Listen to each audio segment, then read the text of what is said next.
I wanted to elaborate a little bit on the question. At the beginning, I was going to include some of the latest findings regarding how soil temperature is hastening or slowing down the onset of the phenological stages.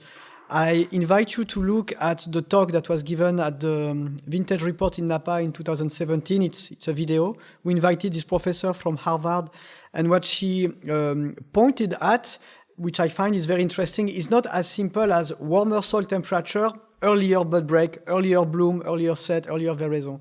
Actually, the plant response is non-linear to heat accumulation, which means that you will see earlier and earlier phenology with warmer temperature up to a point. And beyond that threshold, more heat accumulation will actually delay the next phenological stages. And she beautifully explained that, and it's now the standard model that is being used to predict what's going to be the effect of more elevated temperature, not at speeding up phenology, but actually at slowing it down. So there is an optimum, and she explains it much more clearly in this video. So what I would like to do now that we have had Mark's view is what happened during these months of April, and how is that actually interacting with what we understand about plant phenology. So what's very important to remind ourselves is that from bud burst to bloom, and more specifically from bud burst to leaf node development number 8, most of the plant inherent development is not relying upon atmospheric condition, but it's rather relying upon how much reserves are available. And that is the carryover effect from last year. So within that red boxes, we have a lot of things that are actually likely to carry over what happened last year, since early vine development depends upon energy available. And to illustrate that, I thought it might be relevant to look at what happened last year in Bordeaux in response to frost. This is one of the things that we need to be ready for. We should see more erratic extreme events. Maybe I'm completely off topics here talking in California about frost, but in case I am not, in case we have frost event, I thought it would be interesting to share with you what we've observed. And look on your left-hand side, you see a map that shows the combined effect of shoot number multiplied by shoot diameter. We do that by dragging a laser beam behind a tractor, which counts on a per linear meter of vine row how many biomass the plant has been producing. So instead of essentially weighing the shoots and coming up with a pruning wood at some disparate points, we have a continuous measurement of how much biomass has been synthesized the previous year. And you see that before 2017, we had area in this block on the top where we observed more than 500 square millimeter of wood section per square meter of ground. And essentially, most of the block had synthesized over 450 square millimeter of wood. After the frost knocked the leaf area development during stage 2 in 2017, the plant had to reset itself because the leaf area had burnt due to the frost, and ask for an additional storage use in order to boost a second leaf area development within 2017 period 2. The price to pay for that is a decline in the amount of carbohydrates that were stored. And you see when we came back the year after, before bud break, on average, the amount of wood available to sustain the growth in 2018 has been knocked off by 10%. So this illustrates with a simple map how climate is affecting the distribution of wood and what's going to be available to fuel the beginning of grain growth during period 2. I think it's important. Here we had an illustration with frost, but similarly, as Mark was highlighting, a dry winter will also cause a lowering in the amount of nitrogen, which means that it will have a carryover in in the next year. Remember 2014, very dry, therefore less nitrogen available, therefore less reserves, and therefore less yield in 2015. So I think it's important to start connecting the dots from one year to the next. Heat wave, similarly, will disrupt the timing of phenology. That's why I was hinting at the work presented by Volkovich at the Vintage Report, but if you browse through the literature, same results are coming from New Zealand, from Bordeaux, from Portugal. Heat wave will sometimes slow down the speed at which physiological reserves are going to be used. So that leads to my second take-homes. When you try to have corrective actions based on wood production, well, the simple rule of thumb is that if the footprint of last year has had for a consequence to lower the pruning weight or to lower the wood index, well, you have a set of actions to take for the next year. Whether you're lowering the number of nodes left after pruning, whether you remove cover crop or increase fertilization, all of that has to do with how you play with the pool, the initial pool of carbohydrates available before next season kicks in. And similarly, if wood index has increased, you try to mitigate the fertilization. So why is that important? Well, because at the end of period 2, we can define the crop coefficient. And what is the crop coefficient? Well, the crop coefficient is what is defined right before period 3 starts. And why it is? Well, in theory, the crop coefficient describes plant ability to transpire. So what you have to understand is that on a daily basis, the amount of water the plant uses varies. Every day it varies, and it's actually set by the climatic demand. A high climatic demand, provided there is no other sources of limitation, will drive a higher water use for a given plant, and that same plant will transpire less if the climatic demand is lower. So the crop coefficient essentially will drive the amount of daily water use considering the climatic demand, but with that it will also drive the speed at which water in the soil will be depleted, and therefore what's going to be the timing and the severity of water deficit.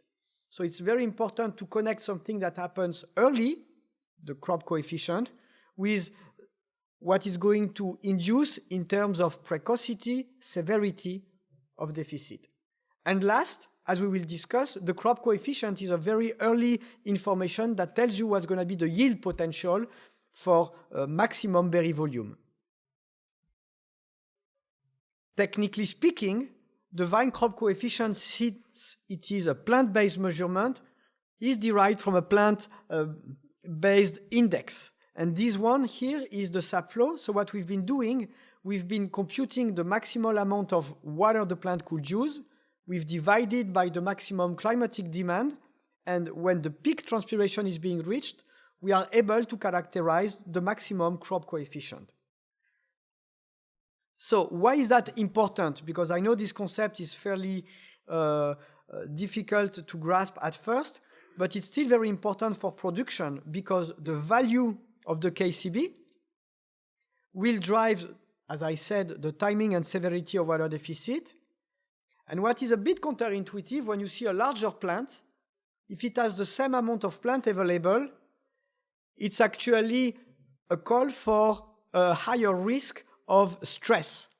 So plants that have a high crop coefficient, provided the amount of plant water available is the same, are more at risk to meet stress earlier.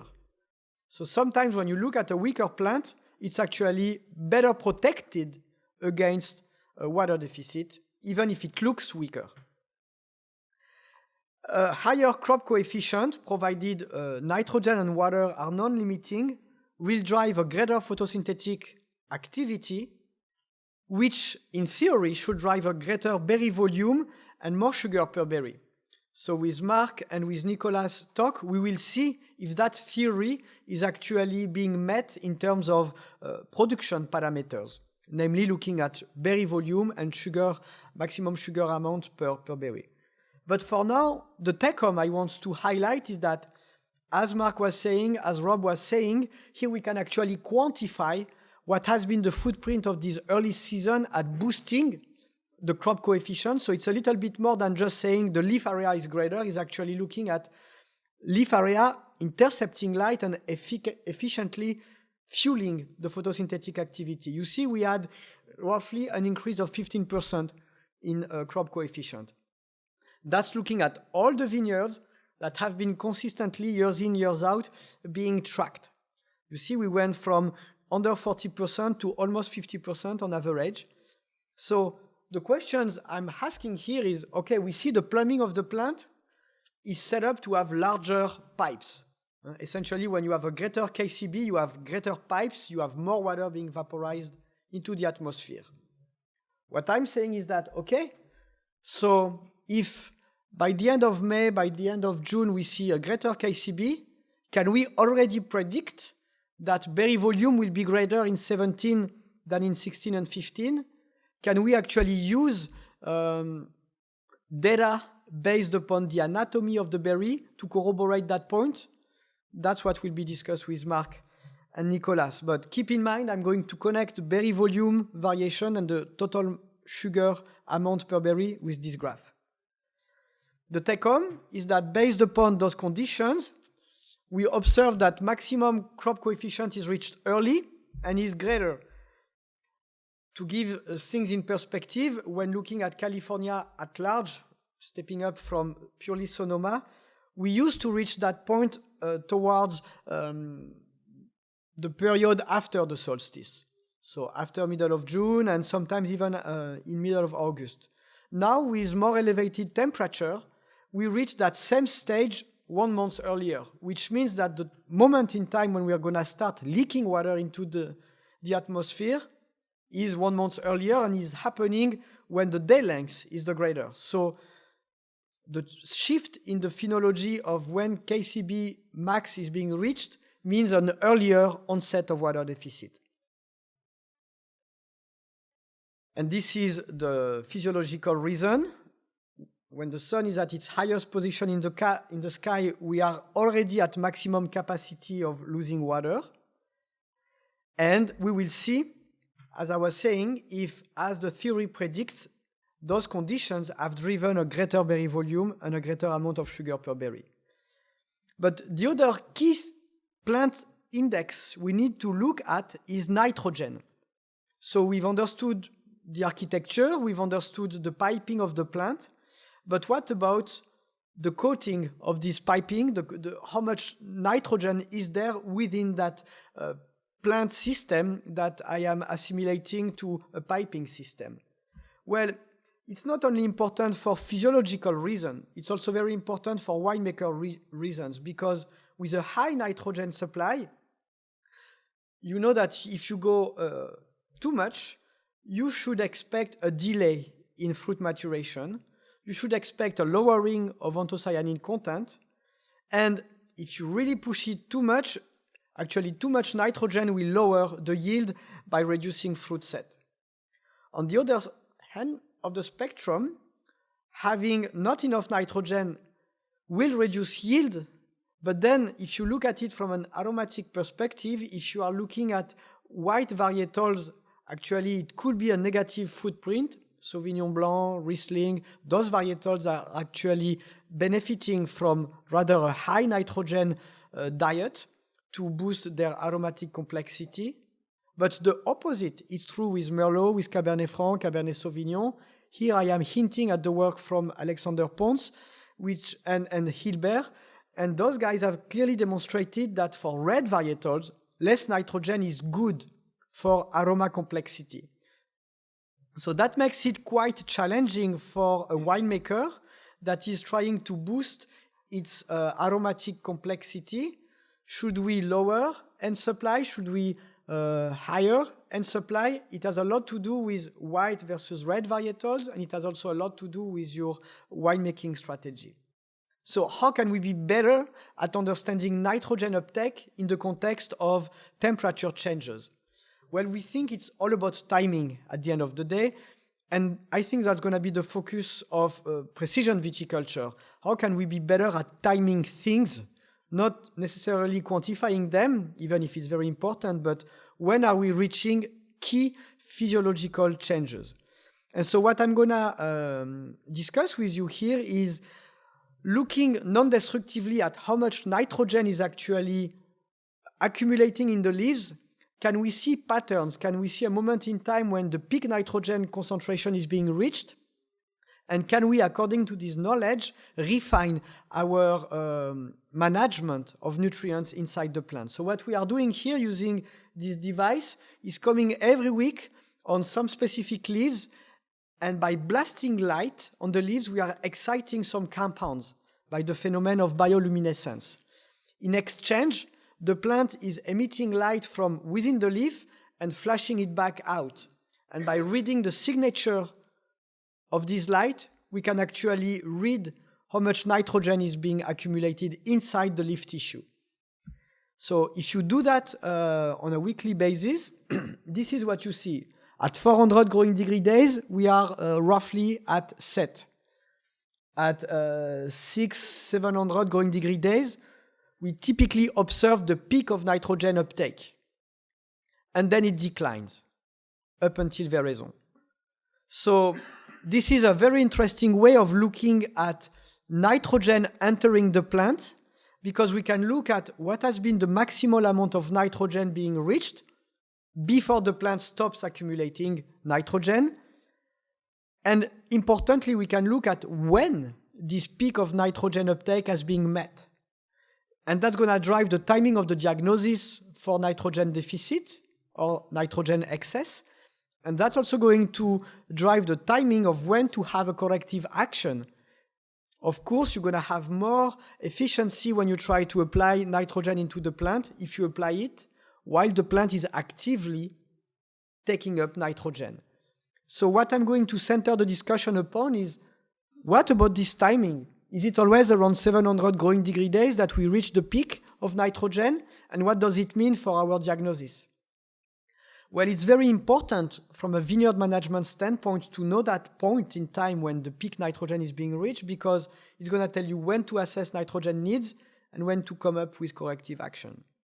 But also from a winemaker and a wine production standpoint, the peak of nitrogen in 2018 will drive the yield potential for 2019. So this year, what you are going to see is actually the carryover effect of last year's nitrogen uptake. The second thing, if you are driving your vineyard in order to boost color accumulation, well, you should know that a moderate deficit in nitrogen will boost color for red varietals. And again, I refer to the latest bibliographical work for Hilbert or Souberan that we've discussed in our previous workshop, or that's online. And at the end of the day, how much nitrogen the plant has been able to accumulate will drive photosynthesis efficiency and therefore the smoothness of the sugar flow going from the leaves to the berries during stage 4, while sugar is being loaded into the fruit. So what have we found? Well, we found that there are essentially two kinds of vineyards. There are vineyards that accumulate nitrogen early and fast, and there are vineyards that accumulate nitrogen late and at a slower pace. So if we try to quantify that in terms of numbers, this is what we found for Cabernet Sauvignon in Sonoma. You see that in Sonoma Valley, whether you look at 2016 or 2017, most of the game is over before 800 growing degree days. You see that the peak, so here what you see on the y-axis is the date expressed in heat accumulation when the maximal amount of nitrogen is being met in the leaf. And it's before 800 growing degree days in fast accumulator sites. So with those guys, you need to do your nitrogen assessment before, and you need to have a strategy for corrective actions before 800 growing degree days. And what's interesting is that it's built in. That means that once you've known whether your site is an early or a late accumulator, you know that it's pretty much going to be repeating itself from one year to the next. Give or take some seasonal variations, but you see in 2017 we were slightly earlier, but still it belongs to the pack of the early accumulator, as opposed to the sites that are actually waiting up until after 800 growing degree days and meeting their peak of nitrogen sometimes at veraison or around 1,000 growing degree days, so 1 week, 2 weeks before veraison. And for those guys, the bad trend is to early diagnose deficit, when in fact those sites are simply slow in getting there. So, and they are never in deficit. But if you are actually fooling yourselves because you are doing a diagnosis too early, you're going to try to correct by adding more fertilizer and throwing your vineyard out of balance because you keep feeding it with more nitrogen because you get early signs that there is a deficit. When in fact, those vineyards are actually commanding a later date for your nitrogen assessment. And I think in the context of more elevated temperature with less moisture in the soil due to drought, nitrogen is the second thing that's going to hit us. We are going to get better at monitoring water flow, but we need to be better at understanding the flow of nitrogen considering limitation in water flow. So I think this is something to be really aware of for the years to come because yield variations, once we get down the optimum irrigation strategies, are going to come from nitrogen supply variations. So knowing whether you have a late or early nitrogen accumulator is important. I illustrated it with Cabernet, but the same is true with Merlot. You see, we have sites that have to wait until a certain amount of heat has been reached and sites that are much quicker. So know your site, and this will be my fourth take-home message. In terms of nitrogen uptake, I think we can actually link the two. This is why I spoke about crop coefficient earlier. But years that have an earlier maximum crop coefficient should be achieving earlier a peak nitrogen. And something that's also very interesting is that when we have a lot of biomass that has been accumulated, as indicated by a higher maximum crop coefficient, if the same amount of nitrogen has been available at the root system, well, this amount will be diluted into more biomass, which results into the false perception that there is a nitrogen deficit, but it's not because there is less initial nitrogen in the pool of the root reservoir. There is simply more biomass to be diluting this nitrogen into. So it's always important to assess your nitrogen needs or your any nutrient needs in terms of how much biomass are you diluting these nutrients into. The practical take-home from those readings is that we need in the future to keep the vine, at least if you are growing phenolics, you need to make sure you're not pushing too much nitrogen into your plant by not assessing too early your need for nitrogen. So essentially the take-home is make your assessment whether nitrogen is needed when the peak of nitrogen uptake is being reached, somewhere during period 3. So that you do your nitrogen assessment at the highest nitrogen concentration.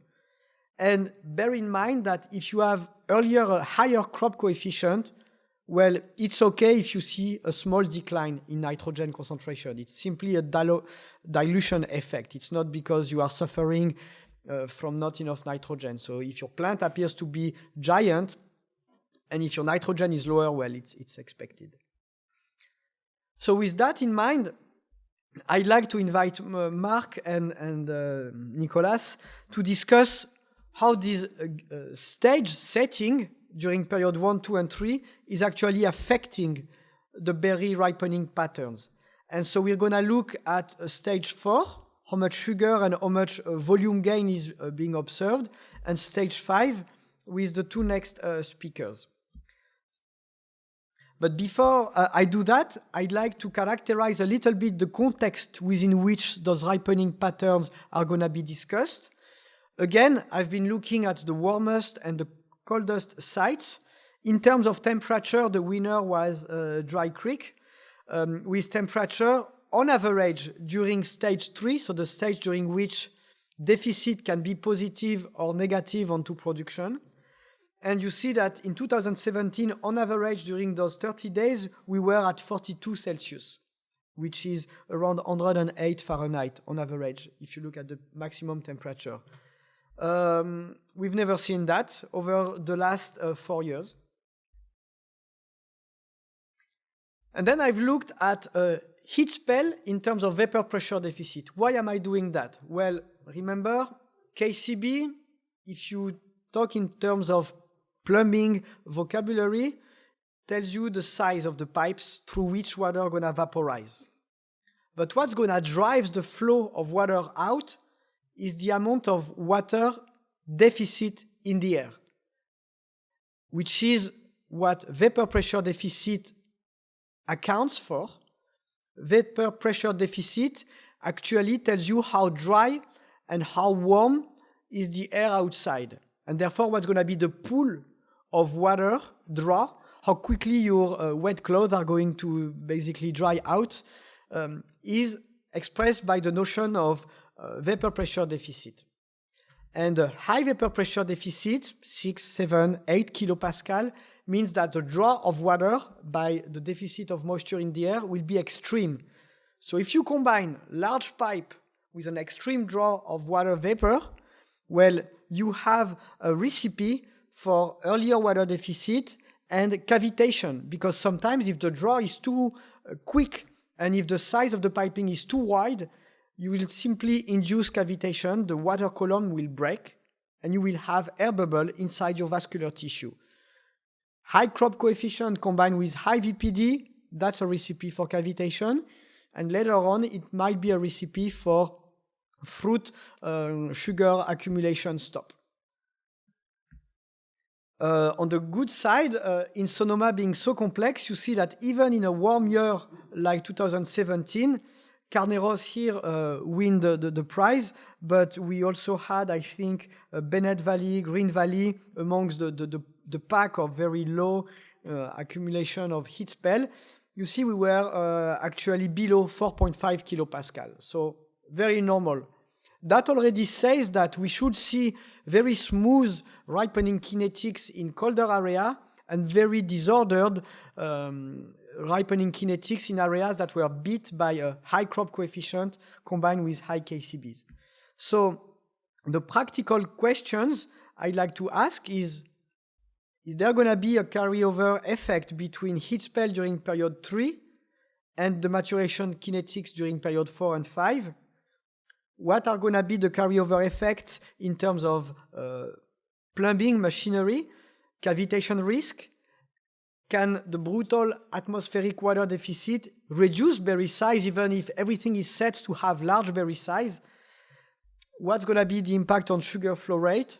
Our next two speakers hopefully are going to shed some light on it. So Marc, thank you for accepting to slice your presentation in 2 parts.